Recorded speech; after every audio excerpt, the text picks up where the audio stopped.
And welcome back, everyone, to Lantern Corp. Today, from Poke Roger, Poke Roger and Tom Hilbert, I believe that's who gave me these.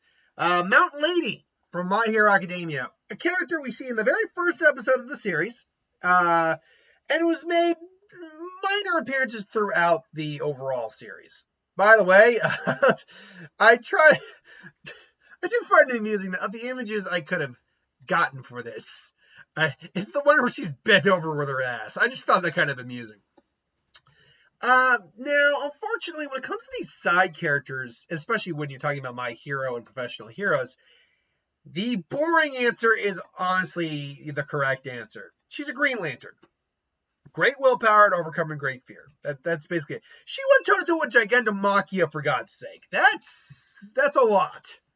So, there's your video, right? Well, hold on, let's at least play a little bit with this. Because what I've also been doing lately is trying to figure out, okay, what's the likelihood they can qualify for any of the other Lantern Corps?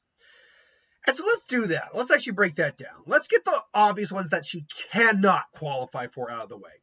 Can't qualify for happiness. Not a character who's been happy her whole life. Clearly not. Especially when, like, the heroes were being rejected by society.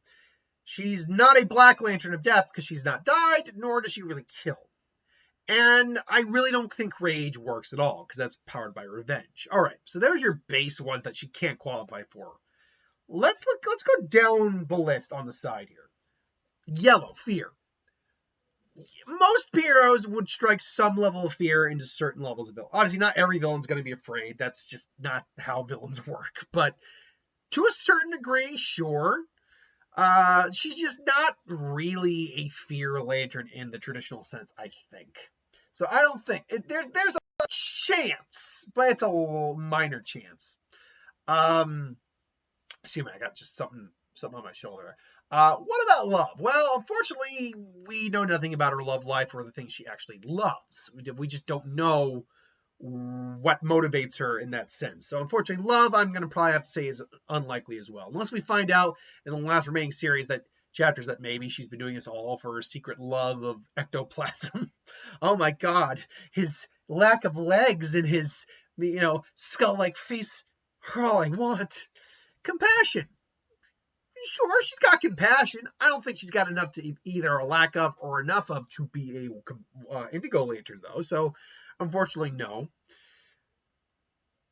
Avarice is interesting because when we first meet her, especially, it doesn't seem like it, but when we learn a little bit about the heroes and their mentalities, she does come off a little selfish and greedy.